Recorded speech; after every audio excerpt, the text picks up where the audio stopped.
Give me 1 second to get this fixed so I can talk to y'all. Okay. Hey y'all, how y'all doing today? Guess what? It's Wednesday. It's Relationship Talk Wednesday. Yes, I know y'all been missing y'all girl.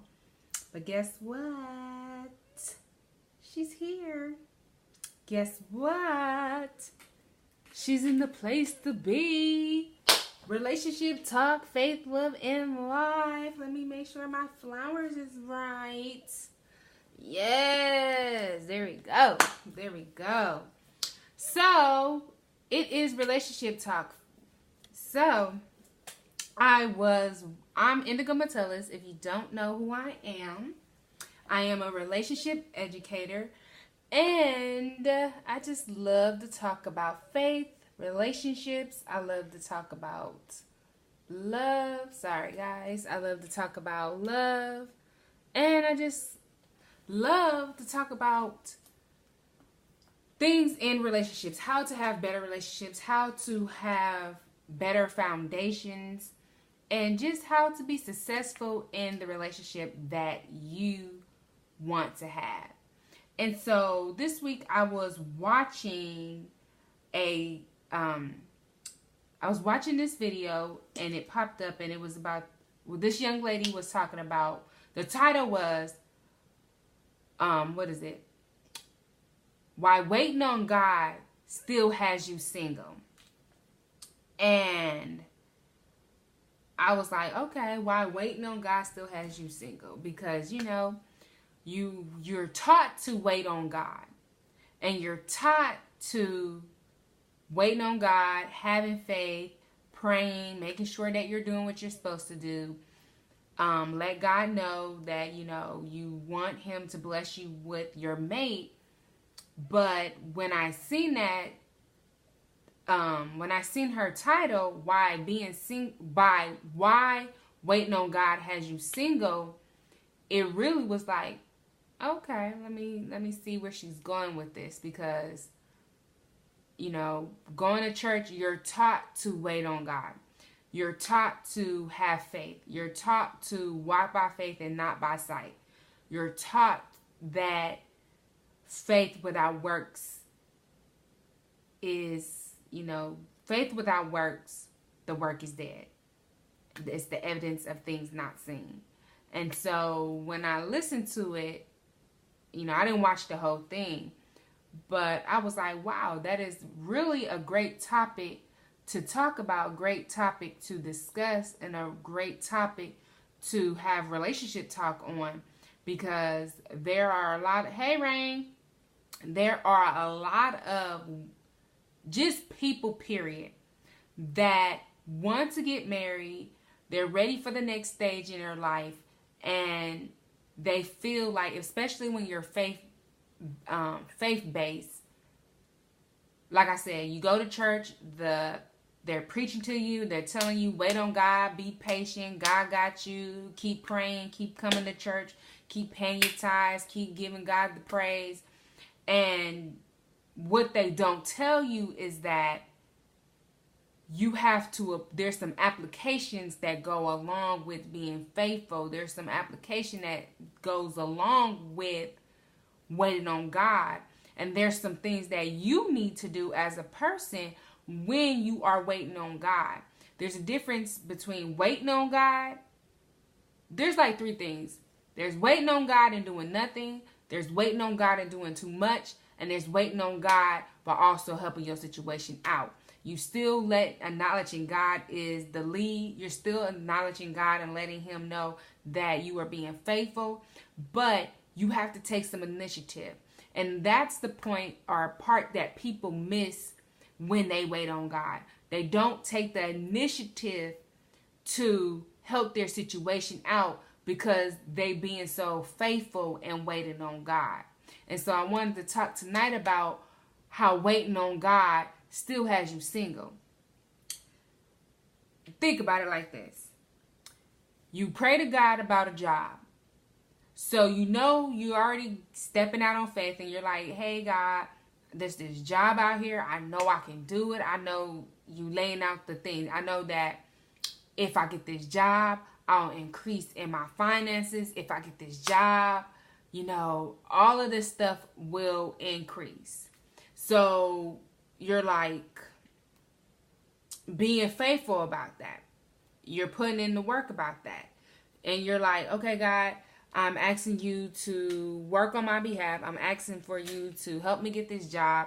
And, I'm going to be faithful about that. So what I'm going to do is I'm going to go ahead and I'm going to go put in an application.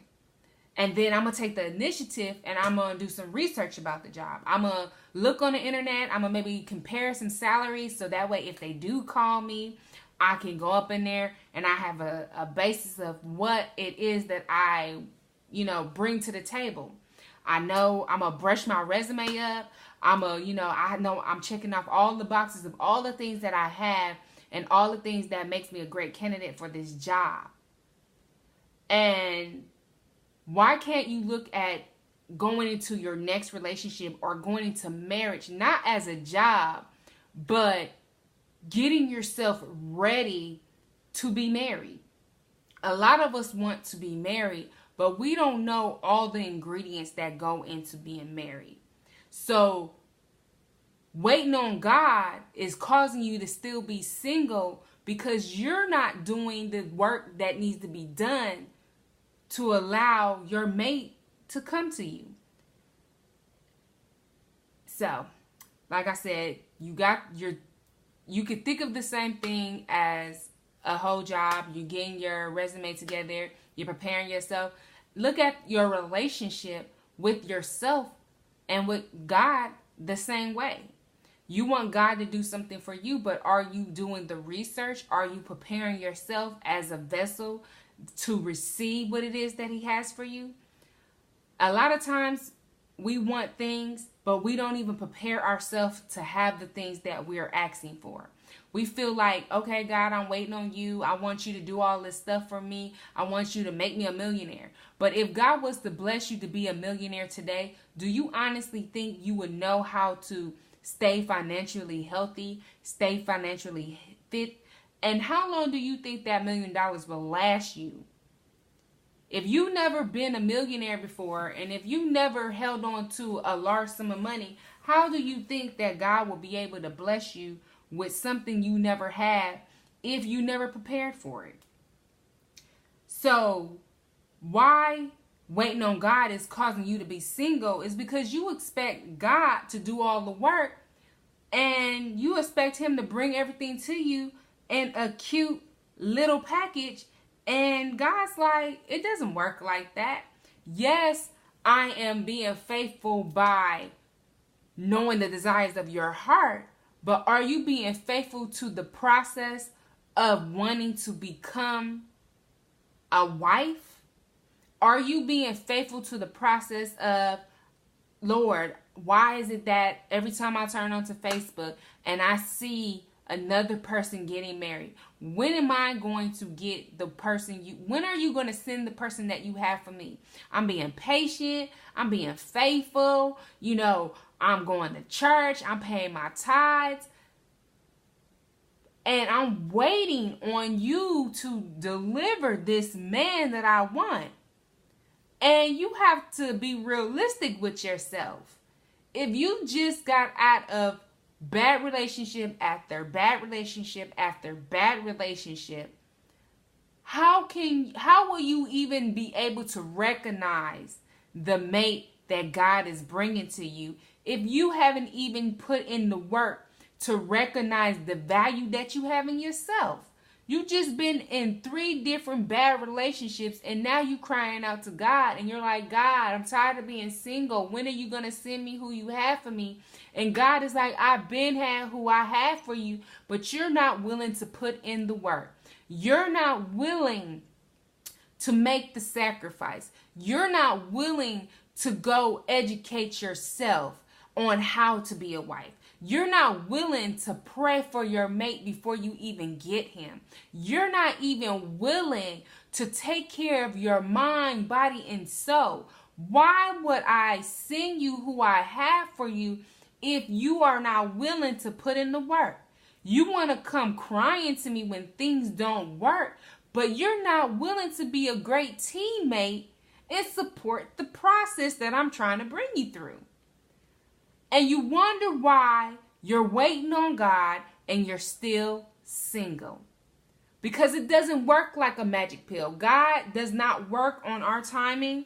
He is not some magician that because you said you're ready. Sorry guys, I'm trying to fix this. Because you said you're ready to be married. It doesn't work that way. You know, God is an amazing God. And God can do so many things for us.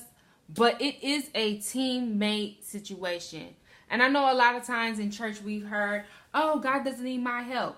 You're right. He doesn't need your help to move mountains. He doesn't need your help. But he does need your participation. And the reason why you're still waiting on God and single is because you're not willing to participate in the process of making yourself, helping yourself get better.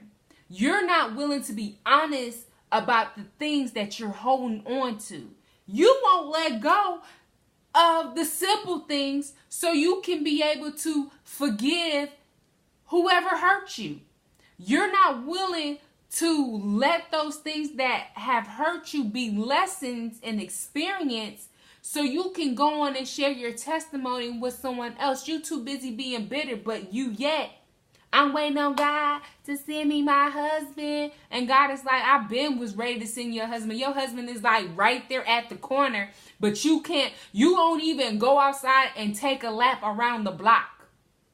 Cause you like, well, whoever sees me, whoever find me, they gonna have to accept me. I'm just a big old juicy girl. No, you're not a big old juicy girl. You're a big old fat girl who ain't healthy. And I'm getting healthy, so I can talk a little bit. I done lost my little pounds, so you can see my neck. Look at that. You can see the lines. I'm working on myself. Because I was in the same boat. I was like, shoot, whoever get with me gonna have to accept all this loving. And it's like, first of all that loving is hurting me. Hey, how you doing? I'm glad that you're able to join me tonight. And since you joined in, the topic is why waiting on God is keeping you single.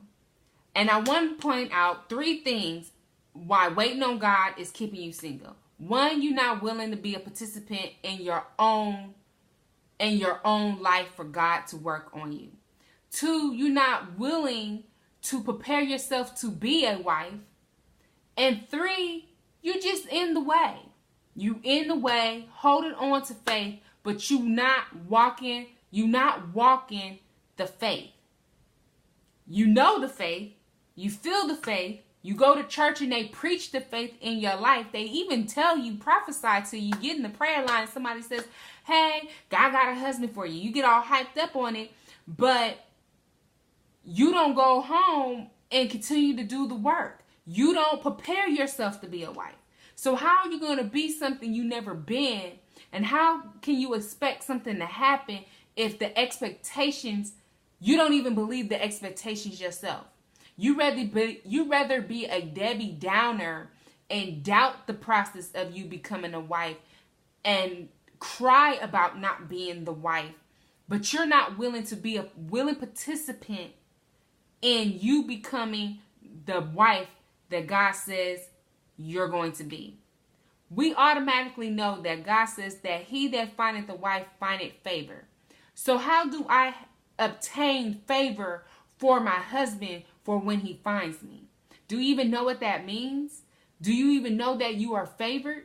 Do you even know what it means to be a woman who a man finds and favor is poured onto that relationship because of the union of both of y'all? Have you did your research? Half of y'all haven't. You're so busy on, I'm tired of being single, but you're not doing the research on why it is that when your husband finds you, you're the favor for him. Don't you know that when you both become together, that the things that both of y'all was trying to do individually, y'all can do together? You're more powerful in numbers. We know this. But you too busy crying about, I'm waiting on God. Yes, sister, you didn't wait on God. Shoot, I ain't gonna lie. It was before me and my husband got married, I was waiting on God for 4 strong years. And the reason why I was waiting on God and still was single, one, because I was not willing to do the work on myself. I was not willing to forgive people who had hurt me. I was not willing to let go of bad memories or bad relationships. I was not willing to research why I was favored. And when my husband met me, he was going to be favored. And I was not willing to pray for my husband before I even met him and pray for our life that we will have when we got married. I was not willing to take care of my body the way I should have taken care of my body, so that way when God, when God blesses us with children, my body will be strong to be able to have the kids and be able to bounce back, like they said, with these snapbacks. Because I want the snapback. I want to be like, boo-boo, baby drop, I'm back. I want that. If I'm not willing to put in the work for the thing that I'm asking God for, why do I think that I deserve to have what I'm asking for? And we know that God's mercy, he doesn't give it to us because we deserve it. But why? It's just like a parent. And they ask you, how was your grades? You come to your parent, you're like, well, you know, I want this, this, and this. And your parents was like, hold on, how was your attitude? Well, it was okay. Did you work on it? Did you make it better? No. Or they see their report card. Oh, why you got an F in this? Oh, well, I was just going to think that the teacher was going to pass me because did you study? Did you go for tutoring? Did you ask somebody else that's passing the class how they're passing the class, and can they show you how to pass the class? That's the same thing on wanting to be a wife.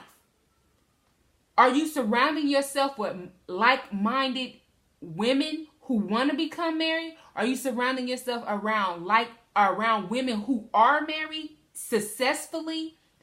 We all got our things going on, but you could tell when a relationship is healthy. So are you studying to become the wife that you want to be? Are you reading your word? Are you storing up your house of favor? Or are you too busy crying about when God is going to send you who he has for you? And looking on social media and looking at what somebody else was willing to do, put the work in to get what it was that God had for them. Just like a job, you got to prepare for it. A marriage is the same thing. You don't walk into that thing. You should not walk into that thing blind. You don't go take a test and think you're going to pass. That's the same thing with marriage. You're not about to walk up into marriage thinking that you're just about to pass everything. Because marriage throws you curves. And if you ain't ready for that thing, then you're not going to have that thing. And that's why waiting on God still has you single. Because you're not willing to put in the work before you even get the husband. You're not even willing to put in the work before God brings you the man. You're not even willing to put in the work before he even brings the boo thing to ask you on a date. You're not even willing to put in the work on yourself so that you know how to love yourself. So when someone comes with crap, trying to offer you crap, you too busy, oh my God, is this the one? No, he ain't the one. Run, boo-boo. Run, boo-boo kitty. He ain't the one. He ain't the one. He's not the one. He's not. So, I just wanted to come and talk to you guys. I thought that topic was a great topic because as a faith-bound person, we're taught to, as women, we're taught that the man is the head of the household. We're taught that we have to wait for him to find us. We're taught that as a wife, we have to be submissive. And yeah, Those things are all there. I'm not talking bad about none of those things. But how can you be submissive if you haven't even been submissive to God's will? How would you know how to be submissive to your husband if you have not put in the work? So the three things, like I said, why you're still single and waiting on God is because you're in the way, because you're not prepared to be his wife, and you're not willing to put in the work. If you don't put in the work, then you're setting yourself up to continue to be stressing out, worrying, crying, and being lonely for more years. I know God had told me when I had asked him, I said, where is the one that you have for me? Where is he? I'm looking. Where is he? Where is God? And God was like, first of all, if you would do what I'm asking you to do and not worry about when he's going to come and you're going to know him. So do what I'm asking you to do. What I'm asking you to do is surrender to me. What I'm asking you to do is focus on the assignment that I gave you to do. The assignment I gave you to do is work on you, pray on you, trust me, know I got you, the process. Do that work. Stop doing my job of looking and being a huntress. Do your job and not only praise me for doing the work, but the breakthrough in you. Because right now, I wouldn't give you to nobody. I wouldn't even give you to your mama. So get that junk out your system, all those issues that you allow to collect and build in you because you dated people you had no business dating. Let's get those issues out of you, because I'm not going to give you to my prize son with you being all junky and filtery. Let's clean the filter out and make you even more of a prize, because you don't even realize how valuable you are. So why would I give you to somebody and you don't even know your own value? Because then that would be a waste of time of them building you up in your self-esteem that you should have been had together if you would have done the work I told you to do while you're waiting on me, because looks like I'm waiting on you, okay? If God was to talk to us like that, like straight up just come to us and talk to us like that, some of y'all would be like, I am walking out. How dare you talk to me like that? But you know, God, you right. You the G. You the one that knows best. So, I'm indigometellus. Make sure you share, comment. I want to hear your thoughts. I want to hear your feedback. Make sure you drop the comments down in the comment bar, because I want to know what you think about or feel about the topic of why you're still single, why you're waiting on God and you're still single. Why are you waiting on God and you still single? Can you answer that? I'm indigometellus. Make sure y'all share, and leave your comments, because I want to know what y'all thoughts are on this. And I will talk to you guys next week, Wednesday. Oh, before I get all sopranoly and get off, if you want more information from me, please check out, I put the link in the comment, the Preparing to Be His Wife Workbook Challenge. It is out on my website. Make sure y'all get it. If you are tired of waiting on God while you are still single, because you were one of the things that I said, you're not preparing to be his wife, you're in your own way, you're not doing the work, then you need to definitely get my workbook, because it is going to make you do the work. It's going to get you prepared to be somebody's wife, not just somebody's wife, your husband's wife. And it's going to help you to create the prayer that you need to pray for your mate, your husband, until you get with him. So I'm indigometellus. Make sure y'all hit that link to get my workbook challenge, Preparing to Be His Wife. And tonight's topic was tonight's topic was waiting on God and why you still single. Make sure y'all share and like and leave y'all comments down. I want to hear what y'all got to say.